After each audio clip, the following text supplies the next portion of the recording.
ॐ पार्थाय प्रतिबोधिता भगवता नारायणेन स्वयं व्यासेन ग्रथिता पुराणमुनिना मध्ये महाभारतम् अद्वैतामृतवर्षिणीं भगवतीं अष्टादशाध्यायिनीं अम्ब त्वाम् अनुसन्नधामि भगवद्गीते भवद्वेषिणीं वसुदेवसुतं देवं कंसचाणूरमर्दनं देवकी परमानन्दं कृष्णं वन्दे जगद्गुरुम्। ভগবদ্গীতার দ্বিতীয় অধ্যায়ে আমরা রয়েছি। আমরা আগের শ্লোকগুলো একটু পুনরাবৃত্তি করে নেব। 36 নম্বর শ্লোক থেকে শুরু করে 45 পর্যন্ত একটু পাঠের আগে সবাই মিলে আবৃত্তি করে নেব। अवाच्यमानांश्च बहून् वदिष्यन्ति तवाहिताः अवाच्यमानांश्च बहून् वदिष्यन्ति तवाहिताः निन्दन्तस्तव सामर्थ्यं ततो दुःखतरं नु किम् निन्दन्तस्तव सामर्थ्यं ततो दुःखतरं नु किम् अवाच्यमानांश्च बहून् वदिष्यन्ति तवाहिताः निन्दन्तस्तव सामर्थ्यं ततो दुःखतरं नु किम् हतो मा प्राप्स्यसि स्वर्गं जित्वा मा भोक्ष्यसे महीम् हतो मा प्राप्स्यसि स्वर्गं जित्वा मा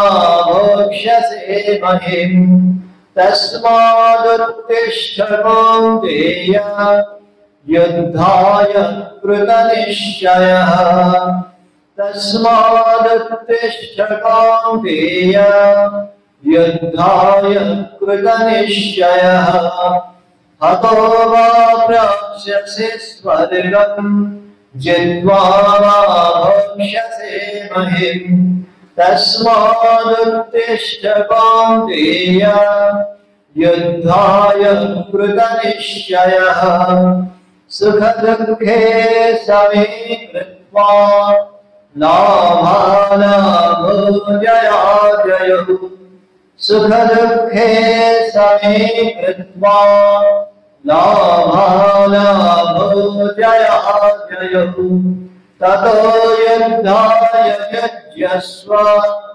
नैवं पापम् अवाप्स्यसि ततो युद्धाय युज्यस्व नैवं पापम् अवाप्स्यसि सुखदुःखे समे कृत्वा लाभालाभो जयाजयौ ततो युद्धाय युज्यस्व नैवं पापमवाप्स्यसि एषा मे विहिता साङ्ख्ये बुद्धिर्योगे त्रिमां शृणु एषा मे विहिता साङ्ख्ये बुद्धिर्योगे त्रिमां शृणु बुद्ध्या युक्तो यया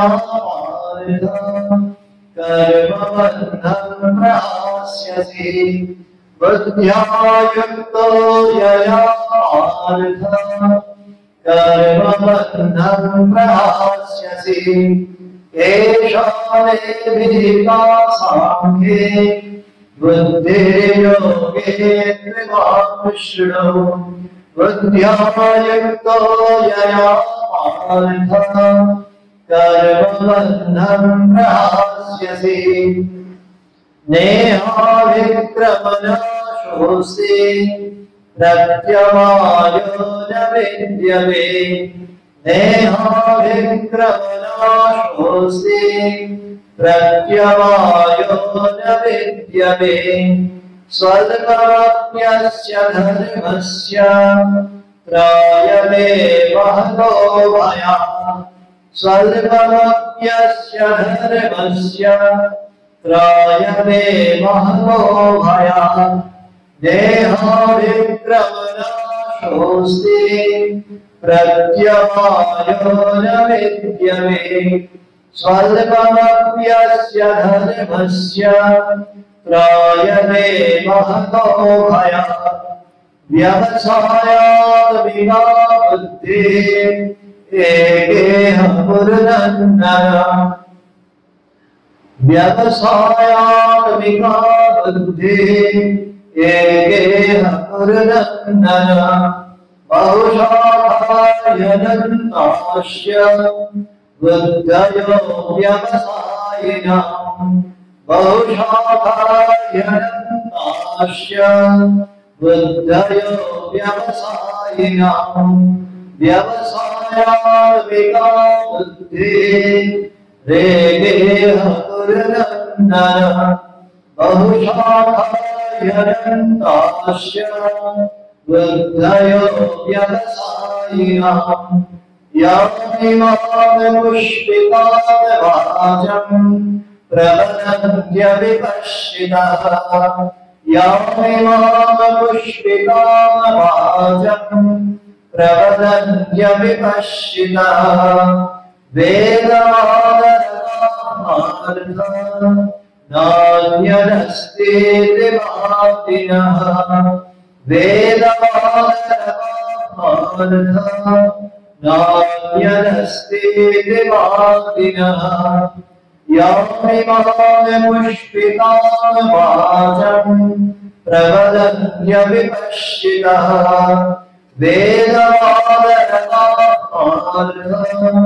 नान्यदस्तीति भातिनः कामात्मानस्वर्गपरा जन्मकर्मफलप्रदाम् कामात्मानस्वर्गपरा जन्मकर्मफलप्रदाम् क्रियाविशेषबहुलाम् भोगैश्वर्यगतिं प्रति क्रियाविशेषबहुलाम् भोगैश्वर्यगतिं प्रति कामात्मानस्वर्गपरा जन्मकर्मफलप्रदाम् क्रियाविशेषबहुलाम् भोगैश्वर्यगतिं प्रति भोगैश्वर्यप्रसक्तानां तयापहृतचेतसाम्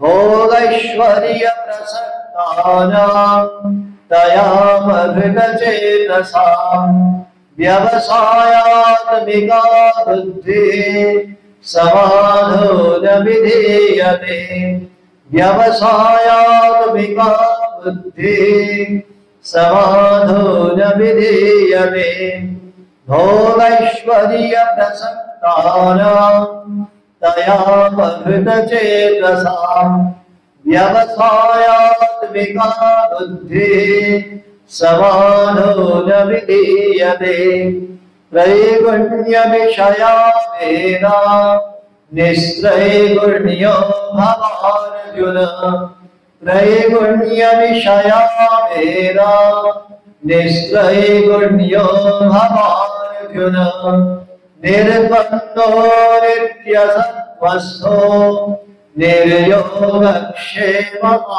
भवान् निर्द्वन्द्वो नित्यसत्त्वस्थो निर्योगक्षेमवान् भवान् त्रैगुण्यविषया वेदा निस्त्रैगुण्यो भवार्जुन निर्द्वन्द्वो नित्यसत्त्वस्थो সত্ত্বস্থো নির্যোগক্ষেম আত্মবান।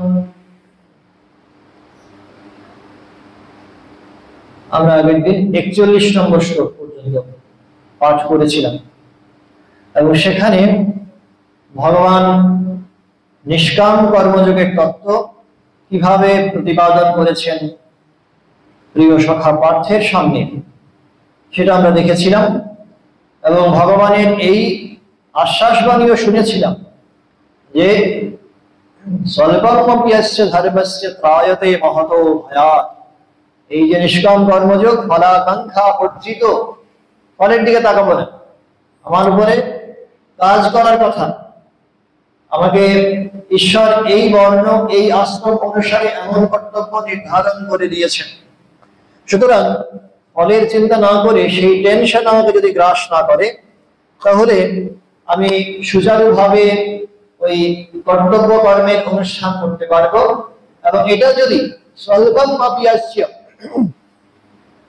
এইভাবে নিষ্কাম বুদ্ধিতে যদি কিছুমাত্র কাজও নিষ্পন্ন করা যায় সুচারুভাবে ঠিকঠাক করে, তাহলে ত্রায়তে মহতো ভয়া, মহাভয় থেকে আমরা পরিত্রাণ পেতে পারি।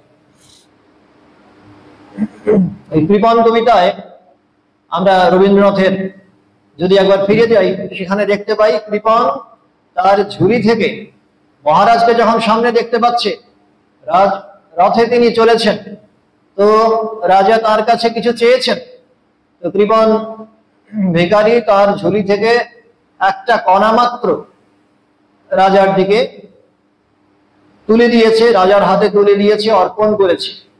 আমার আর দেবার মতো কি বা আছে, এই একটা শস্য কণা সে ফিরে দিয়েছে। তারপরে দিনান্তে যখন সে নিজের ঘরে ফিরে এসেছে, ফিরে এসে ঝুলিটা যখন উজাড় করেছে, তখন দেখতে পেয়েছে সেই কণা মাত্র সে যে দান করেছিল সেটাই স্বর্ণ কণা হয়ে ফিরে এসেছে। তো ভগবানের কাছে আমরা যা কিছু ওইভাবে অর্পণ করি সেইটা আমাদের কাছে স্বর্ণ সম হয়ে যেন আমাদের জীবনে ফিরে আসে। তো সেইভাবে আমরা যদি আমাদের নিজেদের জীবনেও ফলের দিকে দৃষ্টি নিবদ্ধ না করে যদি কাজটা কিভাবে করা যায়, মিনসের দিকে যদি শুধু তাকাই, এন্ডের দিকে না তাকিয়ে, তাহলে কাজের অনুষ্ঠান ঠিকঠাক হবে, একটা তৃপ্তির ভাব আসবে। আর এটা ত্রায়তে মহতো ভয়াৎ, এটা আমার আসলে জন্ম মৃত্যুর যে চক্র, যে চক্রে আমরা প্রতিনিয়ত আবর্তিত হচ্ছি, ঘুরপাক খাচ্ছি, সেই চক্র থেকে বেরিয়ে আসার একটা প্রেরণা যোগাবে, অক্সিজেন যোগাবে। আমার মুক্তির প্রেরণা আমি সেখান থেকে লাভ করব। নিষ্কাম কর্ম চিত্ত শুদ্ধির কারণ হয়, আর চিত্ত সম্পূর্ণভাবে শুদ্ধ হয়ে গেলে আমি নিজে যে মুক্ত রয়েছি, মুক্ত শুদ্ধ বুদ্ধ নিত্য স্বরূপ, সেই স্বরূপে আমি ফিরে যেতে পারবো। সেই কারণে এটা আসলে মহাভয় থেকে পরিত্রাণ করবে, মানে জন্ম মৃত্যুর চক্রের বাইরে যাবার প্রেরণা যোগাবে আমাকে। তো সেই কারণে অতি অল্প মাত্র নিষ্কাম কর্মের অনুষ্ঠান সেটা কখনো বিফলে যাবে না, তোমার মহাবিশ্বে কিছু হারায় না তো কবু। আর এটাতে আরেকটাও আশ্বাসবাণী ভগবানের ছিল, নেহাভিক্রমণা স্বস্তি, এতে আরম্ভ কর্মের কিছুমাত্র অভিক্রমণ আশা, নিষ্ফলতা কিছু নেই। যদি এতটুকু ভালো কাজ করে থাকি, সৎ কাজ করে থাকি, সেটা আবার আমার কাছে ফিরে আসবে।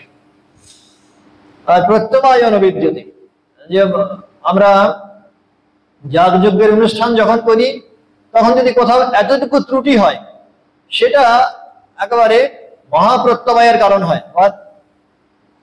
যজ্ঞটাকে ঠিকঠাক অনুষ্ঠান করার জন্য আবার বলা হয় প্রথম থেকে ফিরে এসো, যেখান থেকে শুরু করেছিলে সেইখানে আবার প্রত্যাবর্তন কর। তো এই নিষ্কাম কর্মের অনুষ্ঠানে সম্পূর্ণ বিপরীত পথে আমরা হাঁটছি। ওই ব্যাংক ব্যালেন্স আমার সঙ্গে রয়ে যাচ্ছে, ওই ব্যালেন্স থেকে কিছুমাত্র কাটা পড়ছে না। এই কথাগুলো আমরা আগের দিন আলোচনা করেছিলাম। ব্যবসায়াত্মিকা বুদ্ধি একেহ পুরুরঙ্গন বহু শাখা জনন্তাশ বুদ্ধয় অব্যবসায়িনাম। হে কুরুনন্দন, এই নিষ্কাম কর্মযোগে শুধু নিষ্কাম ভাবে কর্ম করেই আমি ত্রাণ পাবো, এই প্রকার নিশ্চয়াত্মিকা বুদ্ধি একনিষ্ঠ ভাবে বর্তমান থাকে এবং তা নানা দিকে ধাবিত হয় না। ওই নিষ্কাম কর্মযোগে চিত্ত শুদ্ধ হবে। চিত্ত শুদ্ধ হলে আর বহু শাখা জনন্তাস, অনেক দিকে আমি বহু বাসনায় প্রাণপণে চাই, বঞ্চিত করে বাঁচালে মরে। অনেক দিকে যে আমাদের ধাবমান, 10 দিকে 10টা ঘোড়া, 10টা ইন্দ্রিয় রয়েছে, তারা যেন এক একটা ঘোড়ার সঙ্গে তুলনীয়। আর 10টা ঘোড়া আমাকে 10 দিকে টেনে নিয়ে যেতে চাইছে, আমি বুঝে উঠতে পারছি না কোন পথটা আমি অবলম্বন করব। এই ধরনের বিভ্রান্তিকর যে অবস্থা, সেখান থেকে পরিত্রাণ পাওয়ার জন্য আমরা কথামৃতেও দেখতে পাচ্ছি ঠাকুর বলছেন একচিত্ত হও। তো সেই কারণে ওই অব্যবসায়ী নাম, যারা অব্যবস্থিত চিত্ত, অস্থির চিত্ত, যাদের কোনো কিছুই ঠিক করা নেই, লক্ষ্যটা কি জীবনে, এইটা প্রশ্নের উত্তর যার কাছে সুস্পষ্ট নয়, সে প্রতি মুহূর্তেই একটা না একটা করে কামনা, ডিজায়ার, এর দ্বারা সে পরিচালিত হচ্ছে এবং সে কখনোই তার গন্তব্যস্থল নির্ধারণ করতে পারছে না বলে প্রতি মুহূর্তেই তার বিপদের সম্ভাবনা। সুতরাং সে নানা দিকে ধাবিত হচ্ছে। আজকে আমরা 42 থেকে 44 এই যে 3টি শ্লোক, সেগুলো একসঙ্গে একবার পাঠ করে নিই, তার অর্থ একসঙ্গেই পাঠ করা যেতে পারে। ইয়ামিমাং পুষ্পিতাং বাচম প্রবদন্ত্য বিপশ্চিতঃ বেদবাদরতাঃ পার্থ নান্যদস্তীতি বাদিনঃ।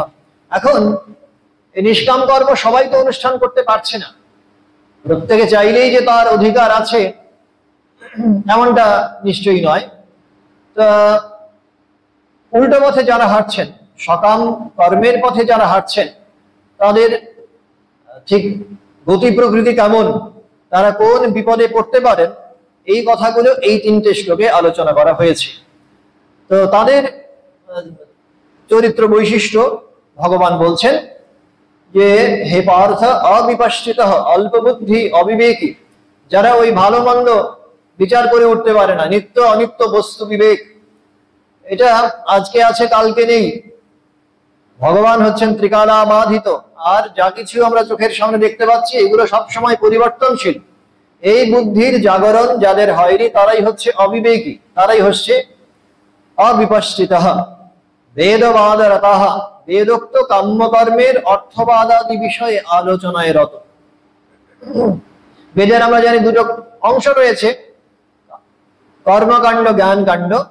কর্মকাণ্ডকে প্রাধান্য দেন যারা, তারা ওই স্বর্গলাভকে জীবনের লক্ষ্য বলে নির্ধারণ করেছেন। স্বর্গে গেলে কি হবে, আমি এই শরীরে যতখানি ভোগ করতে পারছি তার থেকে অনেক বেশি ভোগ করতে পারবো। এই স্বর্গকে বিভিন্ন শাস্ত্রে, বিভিন্ন ধর্মে, বিভিন্ন নামে অভিহিত করা হয়েছে। কোথাও হেভেন, কোথাও পেহেস, কোথাও স্বর্গ, কোথাও বৈকুণ্ঠ, যাই হোক না কেন, লক্ষ্য একটাই, এখানে আমার ভোগের বাসনা পরিতৃপ্ত হবে না।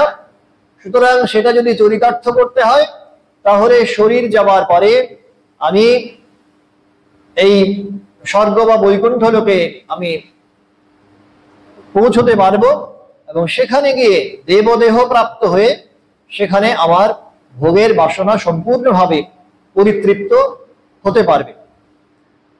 তা এইটা হচ্ছে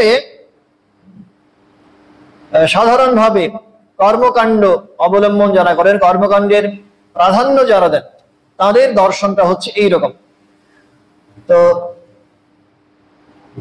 এই অবিবেকী, এই অবিপশ্চিত, অল্প বুদ্ধি যারা পুরুষ, তারা বলছেন অন্যত স্বর্গাদিজনক কর্ম ছাড়া অন্য কিছু না অস্তি, নেই। ইতি বাদিনঃ, এরূপ মতবাদী।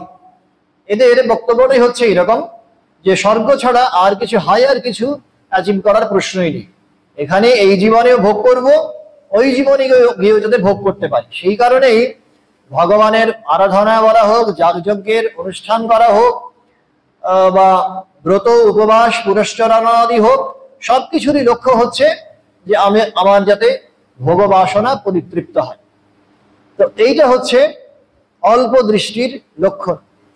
এবার আরেকটু বিশদভাবে বলছেন পরের শ্লোকে, কামাত্মান স্বর্গ পরা জন্ম কর্ম ফলপ্রদাম ক্রিয়া বিশেষ বহুরাম ভোগৈশ্বর্য গতিম প্রতি। কামাত্মানঃ, কামনাকুল চিত্ত, অজস্র কামনা রয়েছে, সহস্র ফনার মতো যেন আমাকে একেবারে জড়িয়ে ধরছে, দংশন করছে প্রতি মুহূর্তে, এবং আমি জানি না এখান থেকে পরিত্রাণ কোথায়। আমি বহু বাসনায় প্রাণপণে চাই, বঞ্চিত করে বাঁচালে মরে।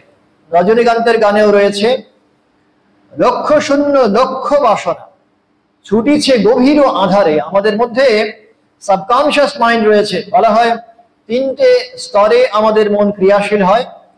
সাবকনশিয়াস মানে অবচেতন মন, কনশিয়াস মানে এখনকার যে চেতন মন, আর অতিচেতন মন সুপার কনশিয়াস। সুপার কনশিয়াসের কথা আমি ছেড়ে দিলাম, সেটা আধ্যাত্মিক জীবনে যখন আমাদের অগ্রগমন হবে তখনই তার সম্পর্কে আমরা সচেতন হতে পারবো। তা এই অবচেতন মন, আনকনশিয়াস, যেটা আমার কন্ট্রোলে নেই, এই যে তিন ধরনের কর্মের কথা আমরা বলি, সঞ্চিত কর্ম, ক্রিয়মান কর্ম আর প্রারব্ধ কর্ম। তো সঞ্চিত আর প্রারব্ধ এটা আমার মধ্যে চিত্তে সংস্কার হিসেবে রয়ে গেছে। ওই সংস্কার আমাকে বিশেষ অবস্থায় বিশেষ অভিমুখে প্রেরিত করে। একটা ভোগ্য বস্তুর সামনে এসে দাঁড়ালাম, ফুলের সামনে এসে দাঁড়ালাম, সঙ্গে সঙ্গে মনে হলো ওটার আমি ঘ্রাণ নিই। একটা ভালো খাবারের সামনে এসে দাঁড়ালাম, খাদ্যদ্রব্যের সামনে, সঙ্গে সঙ্গে জিহ্বা বললো এটা তুমি আস্বাদন করো। তো এইগুলো সবই আমাকে ওই সঞ্চিত আর প্রারব্ধ কর্ম, এইগুলো আমাকে সবসময় ওই সংস্কার হিসেবে তারা বলবতী হয়ে আমাকে ভোগের অভিমুখে প্রতি মুহূর্তে ঠেলে দিচ্ছে, ভোগের জগতে ঠেলে দিচ্ছে। মরিতে চাহিরা আমি সুন্দর ভুবনে, মানবের মাঝে আমি বাঁচিবারে চাই, এই সমস্ত কথাবার্তা ওই বুদ্ধি থেকে আমরা বলি। তো এটাই হচ্ছে স্বর্গপারা জন্মকর্ম ফলপ্রদাম। স্বর্গপারা, স্বর্গলাভী যাদের পরম পুরুষার্থ এমন ব্যক্তিগণ, জন্মকর্ম ফলপ্রদাম, জন্মরূপ কর্মফল প্রদানকারী।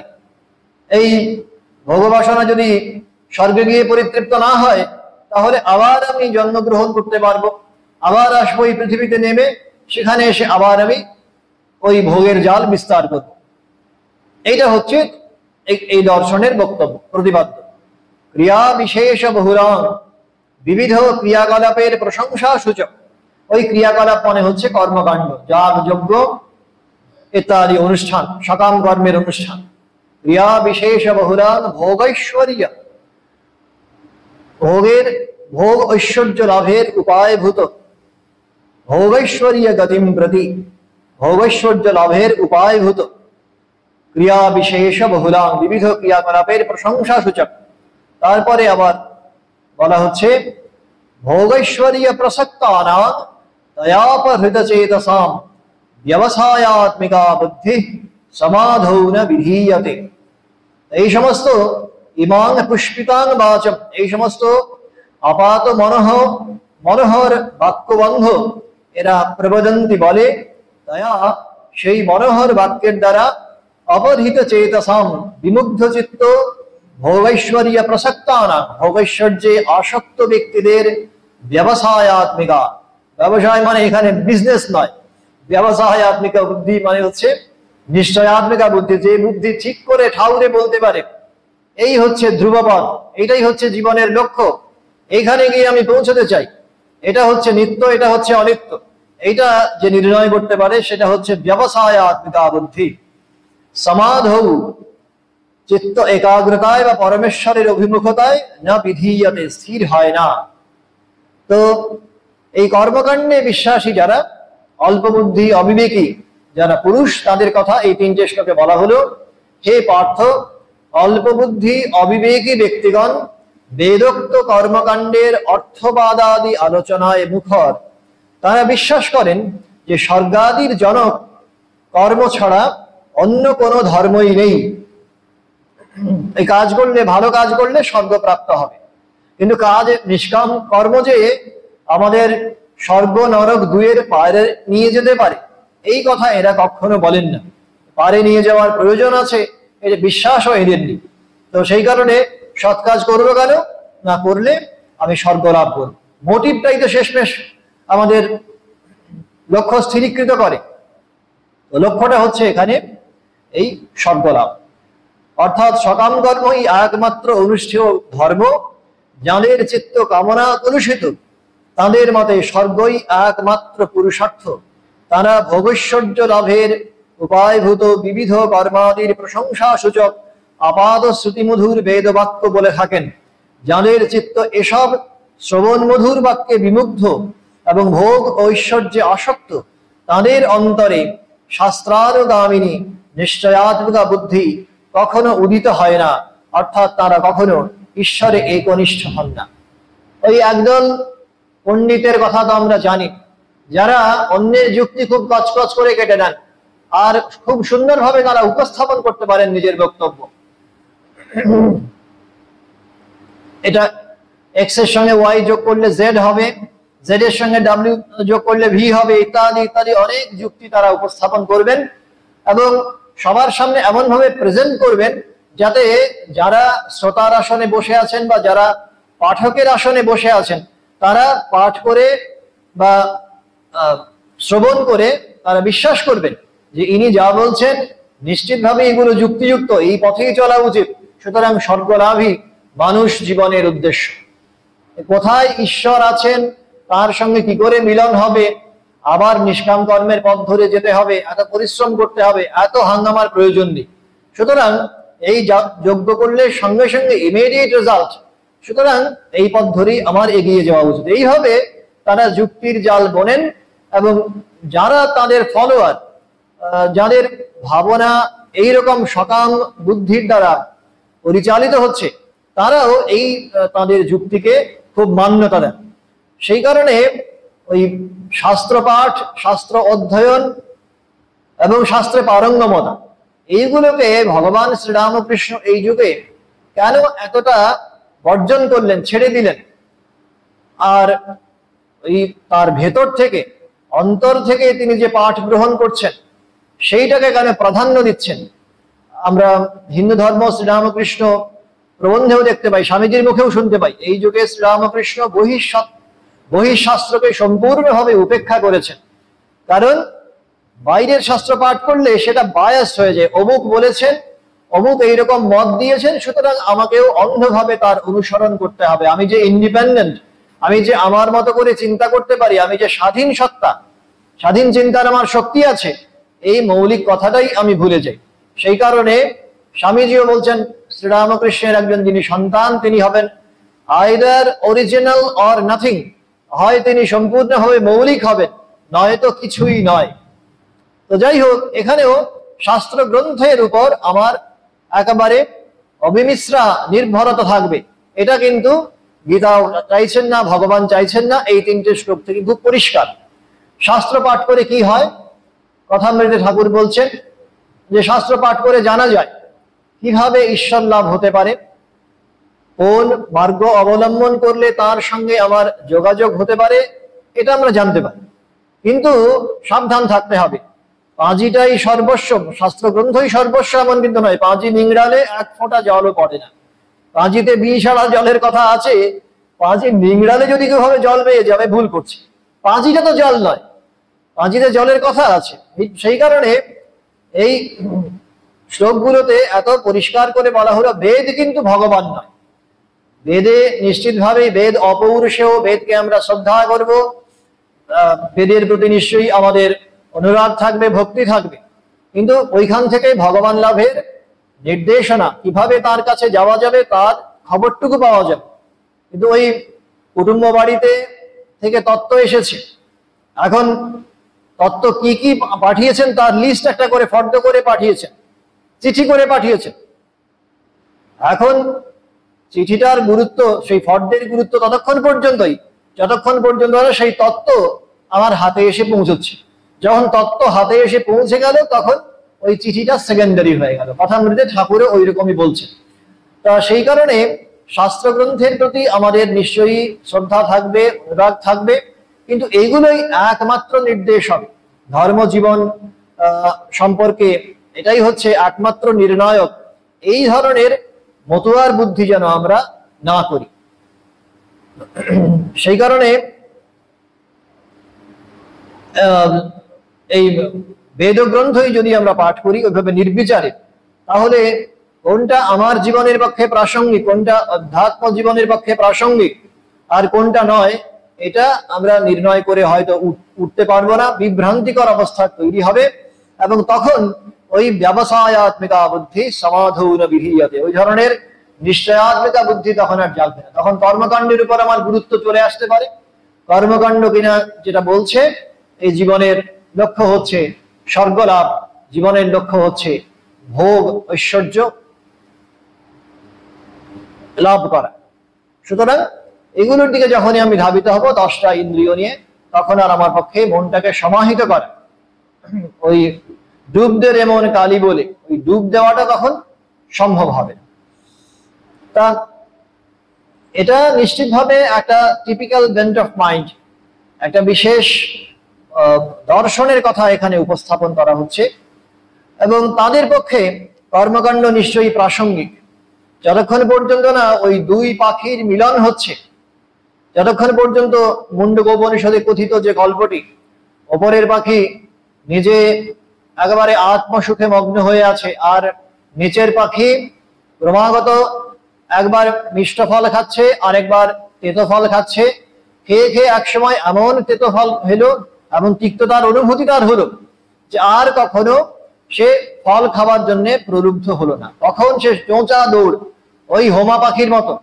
কথামৃত ঠাকুর যে হোমা পাখির কথা বলেছেন বেদ থেকে উদ্ধৃত করে, যে পাখির কিনা ওই আকাশ থেকে নামতে নামতে বাচ্চার জন্ম হচ্ছে, বাচ্চা নিচে পড়ছে, নিচে পড়তে পড়তে তার চোখ ফুটে যাচ্ছে, পড়তে পড়তে এক সময় ভাবছে ও বাবা নিচে যদি পড়ে যায় তাহলে নিশ্চিত মৃত্যু, তখন সোজা চোঁচা দৌড় দিচ্ছে, ওপরে গিয়ে সোজা মায়ের কাছে পৌঁছে যাচ্ছে। ওইরকম ভাবে নিচের পাখিটিও ওপরের পাখির সঙ্গে যখন সংযুক্ত হয়ে গেল, মিলে গেল, তখন 2 এ 1 1 এ 2 বুঝতে পারলো এতক্ষণ ধরে যে ছোটাছুটি হচ্ছিল সবটাই লীলা খেলা মাত্র, সবটাই মিথ্যে। সুতরাং ওই তেতো আর মিঠে ফল খাওয়া যতক্ষণ পর্যন্ত চলছে ততক্ষণ পর্যন্ত নিশ্চিতভাবেই ওই কর্মকাণ্ডের প্রাসঙ্গিকতা আছেই আছে। এবং সেই কারণেই ওই ছান্দোগ্য উপনিষদে ইন্দ্র বিরোচন সংবাদে আমরা যে দেখতে পাই যে দেহাত্মবাদী অসুররাজ বিরোচন আর অধ্যাত্ম পিপাসু দেবরাজ ইন্দ্র, এদের মতাদর্শের যে তফাৎ, এদের মানসিকতার মানসিক প্রস্তুতির যে বৈষম্য, এটা খুব স্পষ্ট হয়ে ওঠে। এবং যেহেতু দেহকেই সর্বস্ব বলে ধারণা করে রেখেছিলেন বিরোচন, সেই কারণে যখন তিনি প্রজাপতির কাছে শুনছেন যে চোখের মধ্যে যে পুরুষ বিরাজ করেন তিনি হচ্ছেন আত্মা, এইটা শুনে তিনি সঙ্গে সঙ্গে ইন্টারভিট করলেন যে না, এটা শরীরটাই হচ্ছে আত্মা। ইন্দ্র একই রকম বিভ্রান্তির মধ্য দিয়ে তিনি একই ধরনের সিদ্ধান্ত করতে যাচ্ছিলেন, কিন্তু যেতে যেতে যখন তিনি প্রজাপতির আশ্রম থেকে বেরিয়ে যাবেন, যেতে যেতে পথে মনে হলো না, এটা তো হতে পারে না। প্রজাপতি বলেছেন ব্রহ্ম হচ্ছেন, আত্মা হচ্ছেন অমৃত এবং অভয়, এখানে ভয় থাকে না, কিন্তু শরীরের তো বিকার আছে, বিনাশ আছে, তো সেটা তাহলে অবিকারী হয় কি করে, সেটা অমৃত অভয় হয় কি করে।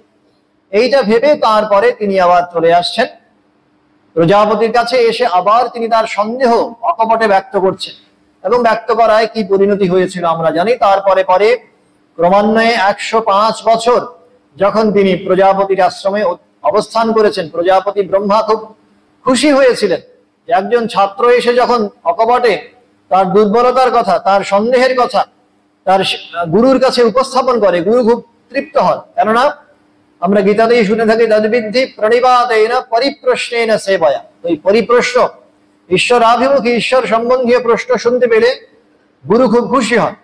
তো প্রজাপতি খুশি হলেন, আর তারপরে ইন্দ্রকে ক্রমান্বয়ে 3টে স্প্যানে 96 বছর, তারপরে আরো 5 বছর, 105 বছর যখন তাকে অবস্থান করতে বললেন, তখন ইন্দ্রের বুদ্ধি একেবারে নির্মল হয়ে গেল। আর ওই নির্মল বুদ্ধি নিয়ে তিনি বুঝতে পারলেন আত্মতত্ত্বের কথা। ওইভাবে কর্মকাণ্ডের অনুষ্ঠান যারা করছেন তারা আসলে ইহ জগৎ, আমাদের এই যে শরীর, এইগুলোকে এরা ধ্রুব নিত্য বলে জ্ঞান করে বসে আছে। এবং সেই কারণে ভোগই হচ্ছে জীবনের লক্ষ্য, এইরকম সিদ্ধান্ত রয়েছে তাদের। সুতরাং এই বিভ্রান্তি থেকে বেরিয়ে আসার জন্য আমাদের কি করণীয় সেটা পরবর্তী শ্লোকে অর্জুনের উদ্দেশ্যে ভগবান বলছেন যে না, ত্রৈগুণ্য বিষয়া বেদা নিস্ত্রৈগুণ্য ভবার্জুন। তো এই যে বেদের যে কর্মকাণ্ড, এটা হচ্ছে ত্রৈগুণ্য বিষয়া, 3 গুণের সবিস্তার বর্ণনা সেখানে রয়েছে। সেখানে সত্য রজ তম 3 গুণ কিভাবে ক্রিয়াশীল হয় তার কথাই ওখানে রয়েছে। এর বাইরে তো কোন জগৎ রয়েছে তার সন্ধান নেই, অধ্যাত্ম জগৎ তার বাইরে রয়েছে, সেই সম্পর্কে কর্মকাণ্ড কিছু বলতে পারবে না। নিস্ত্রৈগুণ্য ভবার্জুন, হে অর্জুন, বেদাহ বেদ সমূহ ত্রৈগুণ্য বিষয়াহ ত্রিগুণাত্মক অর্থাৎ কামনামূলক, এবং তুমি নিস্ত্রৈগুণ্য ত্রিগুণাতীত অর্থাৎ নিষ্কাম হও, নির্দ্বন্দ্ব নিত্য সত্ত্বস্থ নির্যোগক্ষেম আত্মবান। তুমি নির্দ্বন্দ্ব সুখ দুঃখাদি দ্বন্দ্বরহিত, নিত্য সত্ত্বস্থ নিত্য সত্য ভাবাপন্ন বা ধৈর্যশীল, নিঃযোগক্ষেম যোগ ও ক্ষেমের আকাঙ্ক্ষা রহিত, আত্মবান অপ্রমত্ত অথবা একমাত্র পরমেশ্বর নির্ভরশীল ভব অর্থাৎ হও। বলছেন হে অর্জুন, বেদসমূহ ত্রৈগুণ্য বিষয়ক অর্থাৎ কামনামূলক, তুমি নিষ্কাম হও এবং সুখ দুঃখাদি দ্বন্দ্বরহিত ও নিত্য সত্ত্বস্থ হও, যোগ ও ক্ষেমের আকাঙ্ক্ষা বর্জিত অর্থাৎ অপ্রাপ্ত বস্তুর প্রাপ্তি এবং প্রাপ্ত বস্তুর রক্ষণে উদাসীন হয়ে আত্মবান হও। তাহলে বুঝতেই পারছ, এই যে সকাম কর্মের কথা যারা বলে থাকে তারা সম্পূর্ণভাবে ওই কর্মকাণ্ডে নিজেদের দৃষ্টি নিবদ্ধ রাখে, তারা এর পারে যেতে পারে না। আসলে অর্জুনের বুদ্ধিকে সম্পূর্ণভাবে অমলিন বিমল করে দিতে যাচ্ছেন ভগবান, যে তিনি সম্পূর্ণ যুদ্ধের যে প্রেক্ষিত, কেন তাকে যুদ্ধে অস্ত্র ধারণ করতে হবে এবং নিষ্কাম ভাবে এই কর্মের অনুষ্ঠান করলে কোনো পাপ যে তাতে প্রবেশ করবে না, এই প্রত্যয়ী বার্তা ভগবান অর্জুনের সামনে উপস্থাপন করতে চাইছেন। এবং ওই নিষ্কাম কর্মের অনুষ্ঠান করলে তোমার মধ্যে, তোমার হৃদয় আকাশে সত্য সূর্যের উদ্ভাস হবে। সূর্যটাকে ঢেকে আছে মেঘ, কিন্তু সেই মেঘটাকে আমরা সরাতে পারি যদি আমরা সচেতনভাবে আলোর আবাহন করি। আলোর আবাহন করার অর্থই হচ্ছে নিষ্কাম কর্মের অনুষ্ঠান করা। তা নির্দ্বন্দ্ব নিত্য সত্ত্বস্থ, তুমি সুখ দুঃখাদি দ্বন্দ্বরহিত হও, তুমি নিষ্কাম হও, আর নিত্য সত্ত্বস্থ নিত্য সত্য ভাবাপন্ন বা ধৈর্যশীল, আর তুমি যোগ ও ক্ষেমের দ্বন্দ্বরহিত। ওই কোনটা তোমার হাতে রয়েছে, কোনটা আগামী দিন আসবে, প্রাপ্ত বস্তু যেটা হাতে রয়েছে যা সেটাকে ধরে রাখা, আর অপ্রাপ্ত বস্তু সেটা পাওয়ার জন্যে আমি লালায়িত হব, এইটা হচ্ছে যোগ আর ক্ষেম। সুতরাং এই দুটো অপ্রাপ্ত বস্তুর প্রাপ্তি আর প্রাপ্ত বস্তুর রক্ষণে তুমি উদাসীন হয়ে আত্মবান হও। আমি যদি আমার ভেতরে আনন্দের খনি রয়েছে এটা যদি জানতে পারি, তাহলে আমি তো আর এদিক ওদিক ছোটাছুটি করবো না। ঠাকুরজি বলছেন যে পাশের ঘরে যদি চোর জানতে পারে পাশের ঘরে হিরে মাণিক্য জহরত সোনা দানা প্রচুর রয়েছে, তাহলে সে কি তার সর্বশক্তি প্রয়োগ করে ওই পাশের ঘরে প্রবেশ করার জন্য সে সচেষ্ট হবে না? সেই টাকা কড়ি ধন মানিক এগুলো লাভ করার জন্য সে লালায়িত হবে না? এমনি ভাবে আমরা যদি একবার জানতে পারি ভেতরে অনন্ত আনন্দের উৎস রয়েছে, তাহলে বাইরের দিকে এই ছোটাছুটি আমাদের যে এটা কমে যাবে, এটা একেবারে অর্থহীন হয়ে যাবে। সুতরাং পাশে রয়েছে যাহা কিছুক্ষণ, তাহে ভেবে মরি তাহে এনে মরি, এই অবস্থাটা তখন আর থাকবে না। সুতরাং অপ্রাপ্ত বস্তুর প্রাপ্তি বা কি অর্থ বহন করে তখন, আর প্রাপ্ত বস্তুর রক্ষণটাই বা তখন কোন অর্থে রেলিভেন্ট, এটা সবটাই প্রাসঙ্গিক হবে যদি আমরা প্রথমেই স্বীকার করি যে এই শরীরটা ধ্রুব। যেমন ভাবে ওই মিশরে আমরা দেখি মমি সংরক্ষণে এতখানি যত্নশীল হয়েছিলেন, এক সময়ে ফারাওদের তাদের পরিবারের লোকজন তারা ওই সম্রাটদের দেহ সংরক্ষণ করতেন।